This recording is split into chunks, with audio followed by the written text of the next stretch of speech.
अज आप new chapter start करना, chapter 13 probability. 8 marks weightage हैगी ਇਹਦੀ फाइनल पेपर च। सब तो पहला टॉपिक है कंडीशनल प्रोबेबिलिटी। कंडीशनल प्रोबेबिलिटी सारी एक्सरसाइज इको फार्मूले के बेस ते गई है। ये बाकी क्लासां वांगू प्रोबेबिलिटी नहीं गई, ध्यान ना देखना तुसी। कंडीशनल प्रोबेबिलिटी का फार्मूला है probability of A given B. इस सीधा स्लैश नूं बोलना, स्लैश नहीं की सीधा है, सीधी लाइन, इनू बोलना गिवन। इनू आप किद्दां प्रनाउंस करना है, probability of A given B. ਇਹਦਾ मतलब है कि बी इवेंट अकर कर चुकी है। बी एज अकड़, बी एज अकड़ तो आप ए की प्रोबेबिलिटी दसनी है। आप प्रोबेबिलिटी दसनी है ए की। ਇਹਦਾ मतलब ये है कि बी इवेंट अकर कर चुकी है, आप ए की प्रोबेबिलिटी दसनी है। ਇਹਦਾ फार्मूला ही होना है। प्रोबेबिलिटी इकलौता चैप्टर है जिस दिमाग ना क्वेश्चन सोल्व नहीं होने, फार्मूले ना होने हैं। ए गिवन बी, ਇਹਦਾ फार्मूला होगा probability of A intersection B, यानी कि इन्होंने दोवां दी होनी इंटरसैक्शन, तो बाद च लिखिया बी, तो बी की प्रोबेबिलिटी ना डिवाइड, तो बाद च लिखिया बी, बी की प्रोबेबिलिटी ना डिवाइड। ए गिवन बी मतलब दोवां दी इंटरसैक्शन, तो बाद वाले की प्रोबेबिलिटी ना डिवाइड करना है। ये अपना फार्मूला है। मैं एक्सरसाइज 13.1 कर लगा सोल्व। देखो ध्यान दे नाल। फर्स्ट क्वेश्चन पढ़ते हैं आप। फर्स्ट क्वेश्चन देखो जरा। फर्स्ट क्वेश्चन है probable given that E and F are event such that probability of E दी 0.6, यानी कि प्रोबेबिलिटी ऑफ ई अपन दी हुई आ 0.6। अगे पढ़ोगे प्रोबेबिलिटी ऑफ एफ दी 0.3, प्रोबेबिलिटी ऑफ एफ अपन दी हुई आ 0.3। Probability of E given F, E given F की प्रोबेबिलिटी दी हुई अपन, सॉरी ई इंटरसैक्शन एफ की, ई इंटरसैक्शन एफ की दी 0.2। उन्होंने कहा find probability of E given F लभो। सोल्यूशन स्टार्ट करता आप। ई गिवन एफ की प्रोबेबिलिटी लभनी आप, एक लभनी है एफ गिवन ई की। ये दो प्रोबेबिलिटियां फाइंड आउट करने को कहा उन्होंने। तो ई गिवन एफ का फार्मूला की बनना देखो जरा। उपर इन्होंने दोवां की इंटरसैक्शन कर देनी है, उपर इन्होंने दोवां की आप कर देनी इंटरसैक्शन। गिवन एफ है तो एफ की प्रोबेबिलिटी ना डिवाइड, गिवन एफ है ना तो एफ की प्रोबेबिलिटी ना डिवाइड। ई इंटरसैक्शन एफ, यानी कि ई इंटरसैक्शन एफ की वैल्यू आएगी 0.2। ई इंटरसैक्शन एफ की वैल्यू आएगी 0.2। तो प्रोबेबिलिटी ऑफ एफ की वैल्यू आएगी 0.3। प्रोबेबिलिटी ऑफ एफ की वैल्यू होगी 0.3। डेसीमल ना डेसीमल कटिया गया तो अपने को आ जाना 2/3। डेसीमल तो बाद एक डिजिट है ना, ता करके हुण एफ गिवन ई कैलकुलेट करना। उपर दोवां दी इंटरसैक्शन, चाहे एफ इंटरसैक्शन ई लिखो चाहे ई इंटरसैक्शन एफ लिखो, वन एंड सेम थिंग है। तो बाद लगा ई, तो ई की प्रोबेबिलिटी ना डिवाइड, तो बाद लगा ई की प्रोबेबिलिटी ना डिवाइड। तो ई इंटरसैक्शन एफ तो एफ इंटरसैक्शन ई सेम ही गल है। यदी प्रोबेबिलिटी की 0.2, तो ई की प्रोबेबिलिटी की 0.6। डेसीमल ना डेसीमल कटा गया, 2/6 का आंसर आ गया 1/3। 2/6 का आंसर आ गया 1/3। अगे सैकेंड क्वेश्चन की स्टेटमेंट रीड आउट करो। सैकेंड क्वेश्चन है compute probability of A given B. Probability of B की वैल्यू दी हुई अपन, तो ए इंटरसैक्शन बी की भी वैल्यू दी है, तो ए गिवन बी फाइंड आउट करना। देखो जरा सम कितना बनता सैकेंड क्वेश्चन। सैकेंड क्वेश्चन बनता प्रोबेबिलिटी ऑफ बी दिता है, वैसे प्रोबेबिलिटी ऑफ बी क्या है 0.5। ए इंटरसैक्शन बी दिता 0.32। पॉइंट तो बाद 2 डिजिट है ना, 0.5 में चाहे 0.50 लिख लो, एक ही गल है।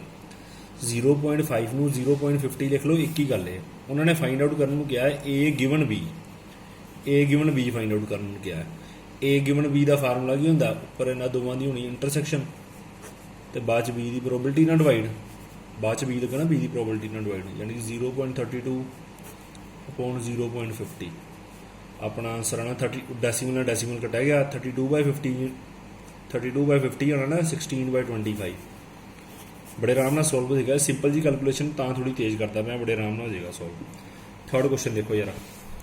थर्ड क्वेश्चन की स्टेटमेंट रीड आउट करो। थर्ड क्वेश्चन के लिखा हुआ है प्रोबेबिलिटी ऑफ ए अपन दिता है कि दिता है 0.8। प्रोबेबिलिटी ऑफ बी अपन गिवन है 0.5, तो बी गिवन ए की वैल्यू दी हुई अपन। ਆਪਾਂ ਨੂੰ B given A the value ਦਿੱਤੀ 0.4 ਤੇ ਪਹਿਲੇ ਪਾਰਟ 'ਚ ਕਿਹਾ A ਇੰਟਰਸੈਕਸ਼ਨ B ਕੱਢੋ। ਫਸਟ ਪਾਰਟ 'ਚ ਉਹਨਾਂ ਨੇ ਕਿਹਾ ਹੋਇਆ A ਇੰਟਰਸੈਕਸ਼ਨ B ਕੱਢੋ। ਦੇਖੋ ਧਿਆਨ ਦੇ ਨਾਲ, ਇਹ ਆਪਾਂ ਨੂੰ ਦਿੱਤਾ ਹੋਇਆ ਤੇ A intersection B the value ਕੱਢਣੀ ਹੈ। ਹੁਣ A intersection B the value direct ਨਹੀਂ ਨਿਕਲਣੀ। ਸਮ 'ਚ B ਗਿਵਨ A ਦਿੱਤਾ ਹੈ ਨਾ, ਆਹ ਟਰਮ ਦਿੱਤੀ ਹੋਈ ਆਪਾਂ ਨੂੰ B ਗਿਵਨ A ਦਿੱਤਾ ਹੈ, ਇਹਦਾ ਫਾਰਮੂਲਾ ਅਪਲਾਈ ਕਰੋ। ਇਹਦਾ ਫਾਰਮੂਲਾ ਅਪਲਾਈ ਕਰੋ। ਜਦੋਂ ਇਹਦਾ ਫਾਰਮੂਲਾ ਅਪਲਾਈ ਕਰਾਂਗੇ, ਉੱਪਰ ਦੋਵਾਂ ਦੀ ਇੰਟਰਸੈਕਸ਼ਨ, ਚਾਹੇ A ਇੰਟਰਸੈਕਸ਼ਨ B ਲਿਖ ਦਿਓ, ਚਾਹੇ B ਇੰਟਰਸੈਕਸ਼ਨ A ਲਿਖ ਦਿਓ, ਇੱਕ ਹੀ ਗੱਲ ਹੈ। ਤੇ ਬਾਅਦ 'ਚ ਲੱਗਾ A ਤੇ A ਦੀ ਪ੍ਰੋਬੇਬਿਲਿਟੀ ਨਾਲ divide.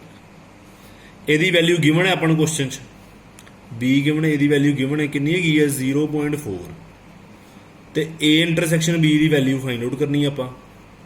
A intersection B the value find out ਕਰਨੀ ਹੈ ਤੇ A ਦੀ ਪ੍ਰੋਬੇਬਿਲਿਟੀ ਦਿੱਤੀ 0.8। ਕ੍ਰੋਸ ਮਲਟੀਪਲਾਈ ਕਰਾਂਗੇ ਜਦੋਂ ਆਪਾਂ ਕ੍ਰੋਸ ਮਲਟੀਪਲਾਈ ਕਰਾਂਗੇ, ਇਹਨੂੰ ਲਿਖ ਲਓ ਨਾ 4/10, 4/10, 8/10, 32/100 ਆ ਜਾਏਗਾ। ਆਪਣੇ ਹਿਸਾਬ ਨਾਲ ਕੈਲਕੂਲੇਸ਼ਨ ਕਰ ਲੈਣਾ, 0.32 ਆ ਜਾਏਗਾ। ਇਹ ਬੜੇ ਆਰਾਮ ਨਾਲ ਕੈਲਕੂਲੇਸ਼ਨ ਕਰ ਸਕਦੇ ਹੋ ਤੁਸੀਂ, 0.32 ਆ ਜਾਏਗਾ। ਇਹ A ਇੰਟਰਸੈਕਸ਼ਨ B ਆ ਜਾਏਗਾ, A ਇੰਟਰਸੈਕਸ਼ਨ B ਆ ਜਾਏਗਾ। ਅੱਗੇ ਦੇਖੋ ਜਰਾ ਸੈਕਿੰਡ ਪਾਰਟ 'ਚ ਉਹਨਾਂ ਨੇ ਕਿਹਾ ਬੁੱਕ 'ਚ ਪ੍ਰੋਬੇਬਿਲਿਟੀ ਵੈਲਿਊ ਕੱਢਣੀ A given B the, A given B the value ਕੱਢਣ ਨੂੰ ਗਿਆ। ਇਹਦਾ ਫਾਰਮੂਲਾ ਹੈਗਾ A intersection B upon probability of B, ਕਿਉਂਕਿ ਬਾਅਦ 'ਚ B ਲੱਗਾ ਹੈ। A ਇੰਟਰਸੈਕਸ਼ਨ B ਦੀ 0.32 ਤੇ B ਦੀ ਪ੍ਰੋਬੇਬਿਲਿਟੀ ਵੇਖੋ 0.5 ਦਿੱਤੀ ਹੈ। 0.5 ਨੂੰ 0.50 ਲਿਖ ਲਓ। ਮੈਂ 0.50 ਕਿਉਂ ਲਿਖਦਾ ਪਿਆ, ਮੈਨੂੰ ਰਫ ਵਰਕ ਕਰਨ ਦੀ ਲੋੜ ਹੀ ਨਾ ਪਏ। ਪੁਆਇੰਟ ਤੋਂ ਬਾਅਦ 2 ਡਿਜਿਟ ਹੈ, ਪੁਆਇੰਟ ਤੋਂ ਬਾਅਦ 2 ਡਿਜਿਟ ਹੈ, ਡੈਸੀਮਲ ਕੱਟ ਆਊਟ ਹੋ ਜਾਏਗਾ। 32/50, 16/25, ਮੈਨੂੰ ਰਫ ਵਰਕ ਕਰਨ ਦੀ ਵੀ ਲੋੜ ਨਹੀਂ ਪਈ। ਤੇ ਥਰਡ ਪਾਰਟ 'ਚ ਉਹਨਾਂ ਨੇ ਕਿਹਾ A ਯੂਨੀਅਨ B ਕੱਢੋ।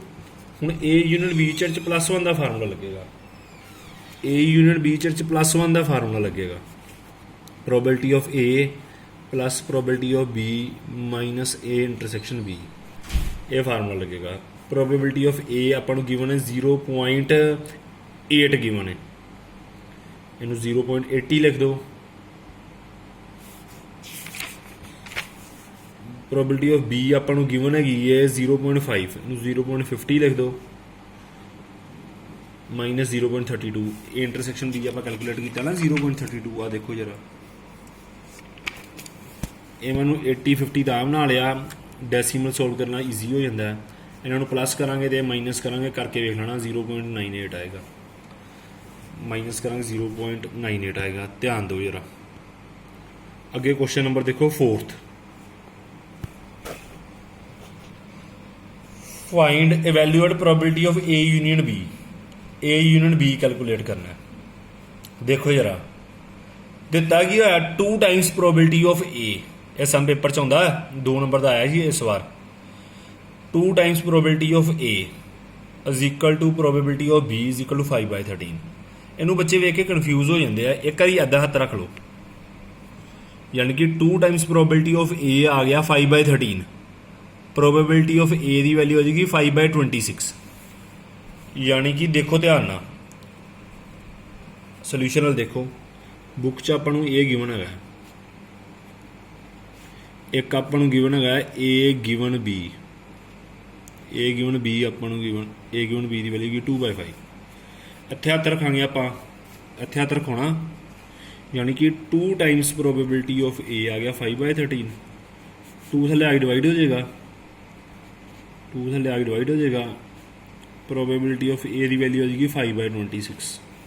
प्रोबेबिलिटी ऑफ A की वैल्यू हो जाएगी 5/26। प्रोबेबिलिटी ऑफ B की, प्रोबेबिलिटी ऑफ B इत्थे हत्थ रख देंगे, प्रोबेबिलिटी ऑफ B आ जाएगा 5/13। हुण उन्होंने A यूनियन B कैलकुलेट करने को किया है। हुण A यूनियन B कैलकुलेट करना है, ये फार्मूला होंदा उपरले सम च लगा है A यूनियन B का फार्मूला। ये चाहिए होंदा इंटरसैक्शन, ये चाहिए होंदा इंटरसैक्शन। अपने को इंटरसैक्शन है नहीं, पर सम च वर्ड लगा होया A गिवन B। सम च वर्ड लगा ना A given B। A given B का आप फार्मूला ला देना है, उपर दोवां दी इंटरसैक्शन, बाद B की प्रोबेबिलिटी ना डिवाइड। तो A गिवन B की वैल्यू होगी 2/5। A गिवन B की वैल्यू होगी 2/5 तो A इंटरसैक्शन B अद्धा ही रहेगा। तो प्रोबेबिलिटी ऑफ B की वैल्यू होगी 5/13। प्रोबेबिलिटी ऑफ बी की वैल्यू होगी 5/13। 13 सब तो ऊपर चल जाएगा, 5 ना 5 तो कैंसिल हो जाएगा, 13 सब तो ऊपर चल जाएगा तो इधर आगे डिवाइड हो जाएगा। वैसे 13 सब तो ऊपर जाएगा, इधर आगे डिवाइड हो जाएगा, यानी कि probability of A intersection B आएगा 2/13। Probability of A intersection B आएगा 2/13। क्वेश्चन पढ़ो जरा, क्वेश्चन क्या ही ए यूनिट बी की वैल्यू लभो, ए यूनिट बी की वैल्यू लभो। ए यूनिट बी की वैल्यू लभांगे, फार्मूला अप्लाई करांगे आप ए यूनिट बी का, probability of A plus B minus A intersection B. जो फार्मूला अप्लाई करांगे, प्रोबेबिलिटी ऑफ ए की वैल्यू होगी है अपने को 5/26, प्रोबेबिलिटी ऑफ बी की वैल्यू होगी है 5/13, ये 2/13। एलसीएम लवेंगे, एलसीएम आएगा 26, 5 + 10 - 4। जो सोल्व करोगे ना 11/26 आएगा। एलसीएम वगैरह तो लैने होंगे तुम 26 आ जाएगा ना, 2 इधर मल्टीप्लाई हो जाएगा दोवां नाल, तो अपने को आंसर आ जाएगा 11/26। अगे 5th क्वेश्चन देखो जरा, प्रोबेबिलिटी ऑफ ए आपां नूं गिवन है 6/11, प्रोबेबिलिटी ऑफ बी गिवन है 5/11। ए यूनिट बी की वैल्यू दी है, ए इंटरसेक्शन बी कटना है। पहला पार्ट तो बड़े आराम के नाल कैलकुलेट हो जाएगा ना, ए इंटरसेक्शन बी कटना है, तो ए यूनिट बी का आप फार्मूला अप्लाई करांगे, क्योंकि सम च ए यूनिट बी की वैल्यू दी हुई आपां नूं, ए यूनिट बी की वैल्यू दी है। ये फार्मूला लगा के ਆਪਾਂ ए इंटरसेक्शन बी की वैल्यू कढ़ लाँगे, तो ए यूनिट बी की वैल्यू होगी 7/11, 6/11, 5/11। जिन्हों पता लगता ना वो वीडियो पॉज करके वो अपने आप कैलकुलेट कराया करो, वीडियो तो वेख के कैलकुलेट ना कराया करो। मैं तो सोल्व करवाने की कोशिश करा करो, अपने आप करो तो बाद आंसर चैक कराया करो। इधर हो जाएगा 6 + 5 11/11, 7/11 उधर आगे माइनस हो जाएगा, आ माइनस वाली टर्म इधर लगे प्लस होगी, 7/11 उधर जाए माइनस हो जाएगा, कई 1 भी कर देंगे कोई गल नहीं, तो अपने को आंसर आ जाएगा 4/11, यानी कि ए इंटरसेक्शन बी की वैल्यू आएगी 4/11। सैकेंड पार्ट देखो जरा, सैकेंड पार्ट क्या है, probability of A given B calculate करो। ए गिवन बी का फार्मूला होंदा है दोवां दी इंटरसेक्शन लैनी है तो बी की प्रोबेबिलिटी नाल डिवाइड, दोवां दी इंटरसेक्शन करनी है तो बी की प्रोबेबिलिटी नाल डिवाइड। इंटरसेक्शन की वैल्यू होगी 4/11, पर दोवां दी इंटरसेक्शन होगी ना बी की प्रोबेबिलिटी नाल डिवाइड, बी की वैल्यू होगी 5/11, 5/11। आ वेखो प्रोबेबिलिटी ऑफ बी की वैल्यू होगी 5/11, 11 की कटिंग 4/5 आंसर आ जाएगा। थर्ड पार्ट है B given A, B given A भी सिंपल कैलकुलेट हो जाएगा, बी गिवन ए होएगा ए इंटरसेक्शन बी की प्रोबेबिलिटी तो ए की प्रोबेबिलिटी ना डिवाइड, तो ए इंटरसेक्शन बी की प्रोबेबिलिटी कितनी होगी अपने को 4/11, तो ए की प्रोबेबिलिटी ना डिवाइड, ए की प्रोबेबिलिटी होगी 6/11, 11 कैंसिल, 4/6, 2/3 आ जाएगा, 4/6, 2/3 आ जाएगा, ये अपने को हो जाएगा सब। अगे 6th क्वेश्चन देखो जरा, क्वेश्चन रीड आउट करो। Determine E given F in exercise 6 to 9, मतलब 6वें तो लैके 9वें क्वेश्चन तक आप वैल्यू कैलकुलेट करनी ए गिवन एफ की, ए गिवन एफ की, सॉरी ई गिवन एफ की, ये कहता ई गिवन एफ की वैल्यू कैलकुलेट करनी है, यानी कि इस ई ईवेंट बनाना पैना आपां नूं, एफ ईवेंट भी बनाना पैना है, फिर उन्होंने दोवां की करनी आप इंटरसैक्शन, फिर उन्होंने दोवां की आप करनी इंटरसैक्शन। 6th क्वेश्चन देखो जरा, 6th question, a coin is toast 3 times, 3 बारी कॉइन टोस्ट से पहले आप सैंपल स्पेस बनानी। देखो जरा सोल्यूशन देखो, 3 बारी कॉइन टोस्ट से सैंपल स्पेस की बनेगी, 3 बारी हैड आ सकता है, मैं 3 हैड वाले केस लिख ले, किदा बच्चे ना भुल जाते कि किहड़ा बनाना किहड़ा नहीं बनाना। फिर 2 हैड वाले केस लिख लो, एक टेल वाला, 2 हैड वाले तो एक टेल वाला, टेल नूं रोटेट करो, टी नूं रोटेट करने का मतलब टी भला थर्ड ते लगा, फिर सैकेंड ते लिख लो, हैड 2 ही लिखो, टी नूं फस्ट ते लिखो, हैड 2 लिखो। ऐदा ही अगे देखो जरा, हुण 2 हैड ते एक टी वाले केस हो गए, हुण 2 टी ते एक हैड वाले लिख लो। हुण एच नूं रोटेट करो, एच पहले तीजे नंबर ते है, फिर सैकेंड ते लै आओ, फिर फस्ट ते लै आओ, फिर 3 टेल वाले केस लिख लो। 8 केस बनने ना coin is toast 3 times 2 the power n formula ਹੁੰਦਾ ਹੈ 3 ਵਾਰੀ ਟੋਸ ਹੋਇਆ 2 ਦੀ ਪਾਵਰ 3 8 ਆ ਜਾਏਗਾ ਸੈਂਪਲ ਸਪੇਸ 'ਚ 8 ਆਊਟਕਮਸ ਆਣਗੇ ਆਪਣੇ ਕੋਲ ਫਸਟ ਪਾਰਟ ਦੇਖੋ ਜਰਾ ਫਸਟ ਪਾਰਟ ਈਵੈਂਟ ਦਿੱਤਾ ਹੈ ਆਪਾਂ ਨੂੰ ਹੈਡ ਔਨ ਥਰਡ ਟੋਸ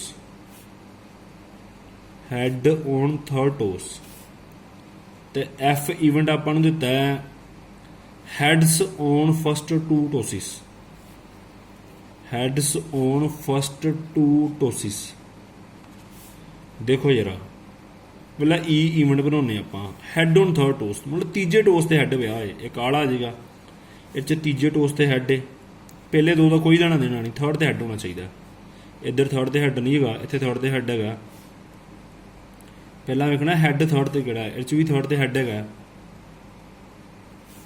ਇਹ 'ਚ ਵੀ ਥਰਡ ਤੇ ਹੈਡ ਹੈਗਾ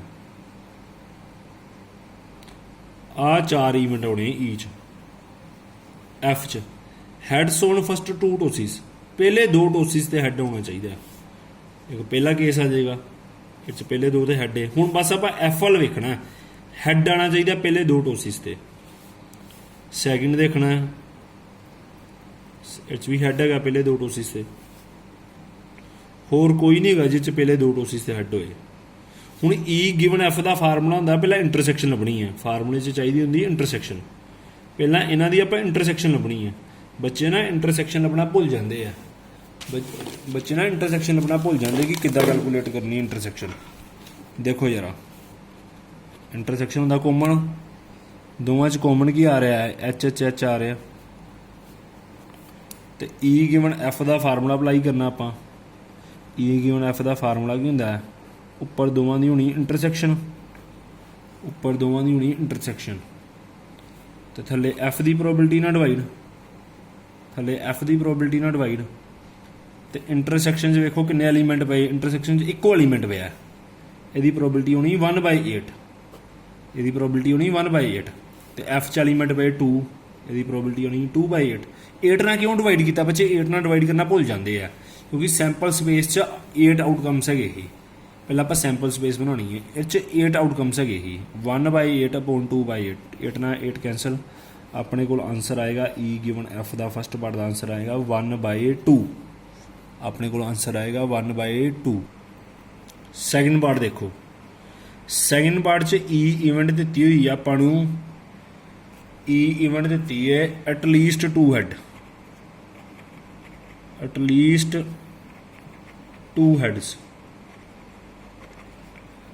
ਐਫ ਇਵੈਂਟ ਦਿੱਤੀ ਹੈ ਐਟਮੋਸਟ 2 ਹੈਡ ਇਹ ਮੈਂ ਸੈਕਿੰਡ ਥਰਡ ਪਾਰਟ ਆਪ ਕਰਾਉਂਦੇ ਆ ਥੋੜੇ ਜਿਹੇ ਨਾ ਅਲੱਗ ਹੈਗੇ ਆ ਫਿਰ ਬੱਚੇ ਗਲਤੀ ਕਰ ਦਿੰਦੇ ਆ ਐਟਮੋਸਟ 2 ਹੈਡਸ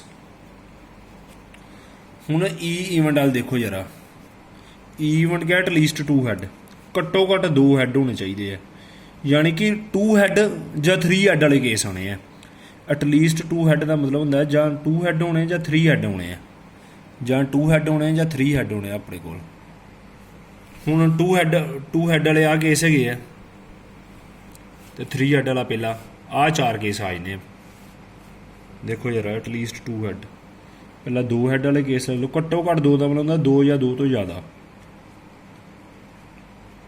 2 ਜਾਂ 2 ਤੋਂ ਜ਼ਿਆਦਾ ਐਫ ਇਵੈਂਟ ਬੜੇ ਧਿਆਨ ਨਾਲ ਲਿਖਣਾ ਸਾਰੇ ਬੱਚੇ ਗਲਤ ਲਿਖਦੇ ਆ F event at most 2 head ਵੱਧ ਤੋਂ ਵੱਧ 2 ਹੈਡ ਮਤਲਬ ਘੱਟ ਤੋਂ ਘੱਟ 0 ਹੈਡ ਵੀ ਹੋ ਸਕਦਾ ਵੱਧ ਤੋਂ ਵੱਧ 2 ਹੈਡ ਫਿਰ 1 ਹੈਡ ਫਿਰ 0 ਹੈਡ ਵਾਲਾ ਕੇਸ ਲਿਖਣਾ ਯਾਨੀ ਕਿ ਵੱਧ ਤੋਂ ਵੱਧ 2 ਹੈਡ ਵਾਲੇ ਕੇਸ ਜਿਹੜੇ ਹੋਣਗੇ ਉਹ ਵਾਲੇ ਆਣਗੇ ਐਚ ਟੀ ਸੋਲੂਸ਼ਨ ਨਾਲ ਦੇਖੋ ਧਿਆਨ ਨਾਲ H T H at most 2 head ਅੱਗੇ ਦੇਖੋ ਜਰਾ ਐਟ ਮੋਸਟ 2 ਹੈਡ ਤੋਂ ਬਾਅਦ ਇਹ 'ਚ ਵੱਧ ਤੋਂ ਵੱਧ 2 ਹੈਡ ਨਾ 1 ਹੈਡ ਵਾਲਾ ਕੇਸ ਵੀ ਲਿਖਣਾ ਐਚ ਟੀ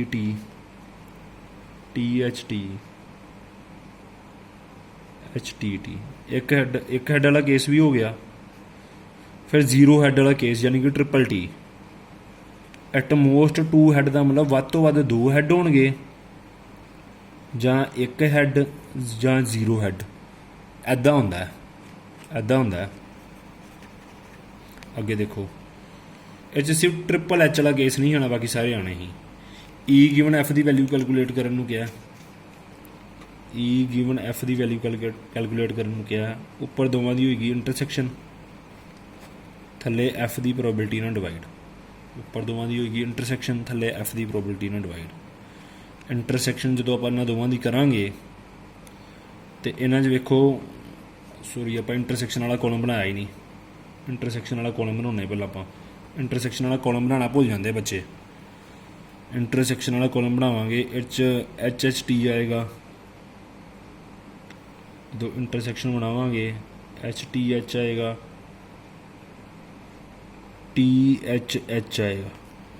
इंटरसैक्शन बच्चे करनी भुल जाते हैं। एच एच टी दोवां दा common portion, H T H T H H intersection ये आएगा, होर कुछ नहीं होना।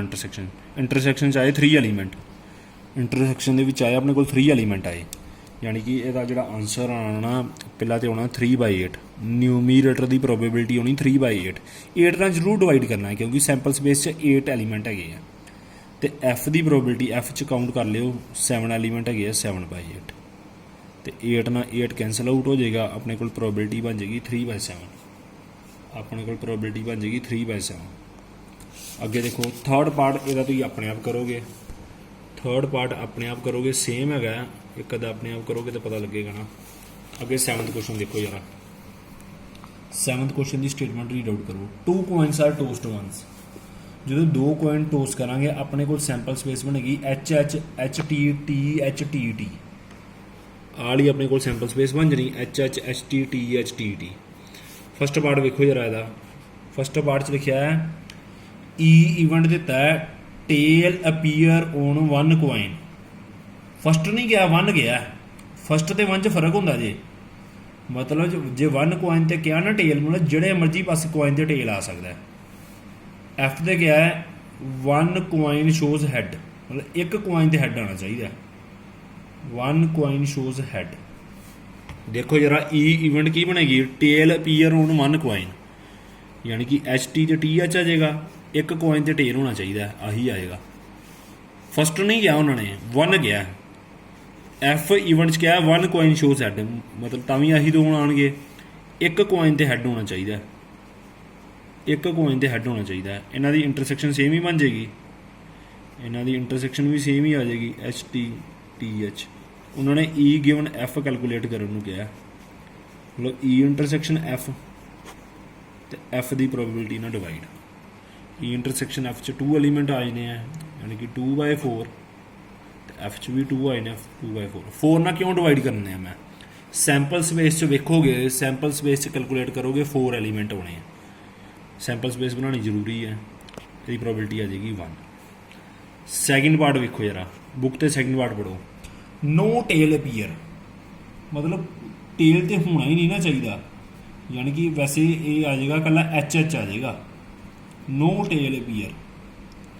एफ दी एफ है no head appear, no head appear. देखो जरा ई इवेंट आ जाएगा नो टेल अपीयर, यानी कि एच एच आ जाएगा। एफ च आ जाएगा no head appear, T T आ जाएगा। इन्हों की इंटरसैक्शन 5 होएगी, इन्हों की इंटरसैक्शन 5 होएगी, यानी कि जो ई गिवन एफ कैलकुलेट करांगे तो वह फार्मूला तो यही होंगे ई इंटरसैक्शन एफ तो एफ की प्रोबेबिलिटी ना डिवाइड तो 0 आ जाएगी ना प्रोबेबिलिटी। 5 सैट की प्रोबेबिलिटी होंगी 0।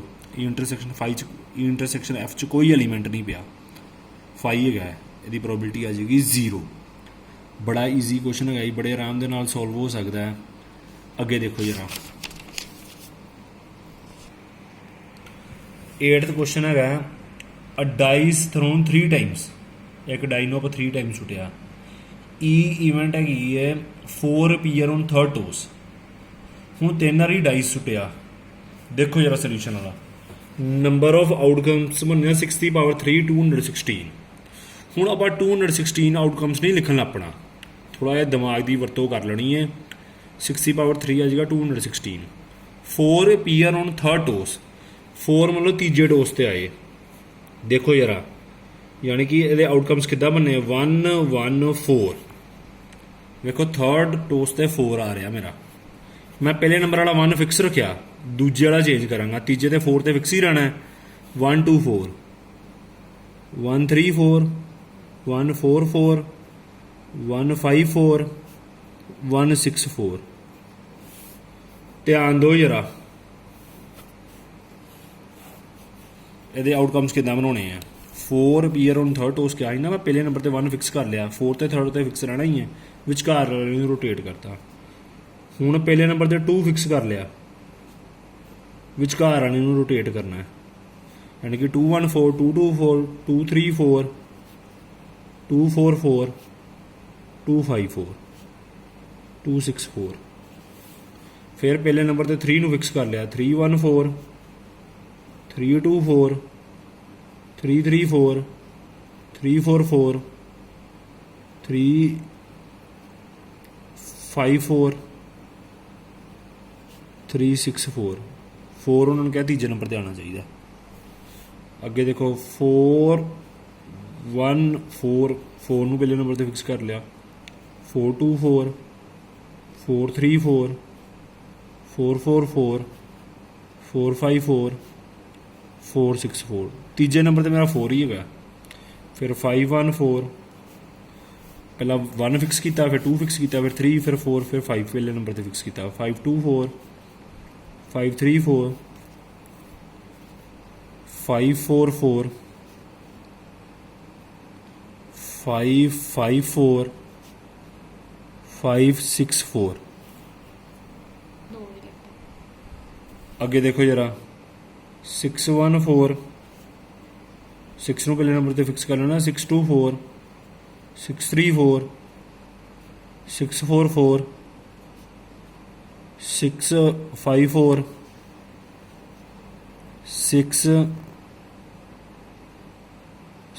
664। ਧਿਆਨ ਨਾਲ ਲਿਖੋ ਲਾਸਟ ਐਲੀਮੈਂਟ 664। ਹੁਣ ਐਫ ਈਵੈਂਟ ਪੜੋ ਜਰਾ, ਐਫ ਈਵੈਂਟ ਪੜੋ, बुक तो पढ़ो जरा। 6 and 5 appears on first 2 tosses respectively on first 2 tosses. मतलब पहले नंबर ते 6 ही आना चाहिए ते दूजे ते 5। मतलब एफ ईवेंट है, पहले नंबर ते 6 आना चाहिए तो दूजे नंबर ते 5 आना चाहिए। यानी कि ये बनेगा कि देखो 6 पहले नंबर ते आना चाहिए, दूजे ते 5, 651 652 653 654 655 656। ਹੁਣ ਅੱਗੇ ਦੇਖੋ ਜਰਾ ਇਹਨਾਂ ਦੀ ਇੰਟਰਸੈਕਸ਼ਨ, ਜਦੋਂ ਇਹਨਾਂ ਦੀ ਇੰਟਰਸੈਕਸ਼ਨ ਕਰਾਂਗੇ, ਬੱਚੇ ਇੰਟਰਸੈਕਸ਼ਨ ਕਰਨੀ ਭੁੱਲ ਜਾਂਦੇ, ਇੰਟਰਸੈਕਸ਼ਨ ਚੈੱਕ ਕਰਾਂਗੇ 654 ਆਣੀ ਬਸ। मतलब सारा सम सैट ई बनाते ही है सी, जी इंटरसैक्शन वेखांगे ना 654 ही होनी है। कई बच्चे थोड़े स्मार्ट होंगे है, ई सैट लिखन तो बिना भी सम सोल्व कर लेंगे हो, कर सकते हो तुसी, जे तुहानूं पता लगता कि इन्हां दी इंटरसैक्शन ये आ रही है।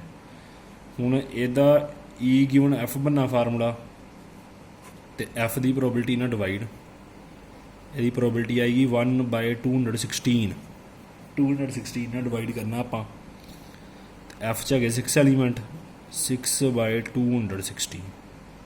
जो सोल्व करांगे अपने को आंसर आएगा 1/6। जो आप सोल्व करांगे अपने को आंसर आएगा 1/6। 216 ना 216 तो कैंसल हो जाएगा। हुण तुहाडा होमवर्क है तो NCERT के मैं जिन्ने सम कराए रिपीट करने, NCERT के मैं जिन्ने सम कराए रिपीट करने, यानी कि एक्सरसाइज 13.1 दे क्वेश्चन 1 तो लैके 8 तक यही क्वेश्चन करने सोल्व तुसीं दोबारा। तो प्राइम दे किहड़े करने देखो जरा, प्राइम दी 15A एक्सरसाइज खोलियो, 15A एक्सरसाइज खोलियो, क्वेश्चन नंबर 1 तो लैके 12 तक कर लियो सोल्व, बड़े आराम दे नाल सोल्व हो जाएंगे। अज लई तुहाडे लई इन्ना ही है। Thank you students.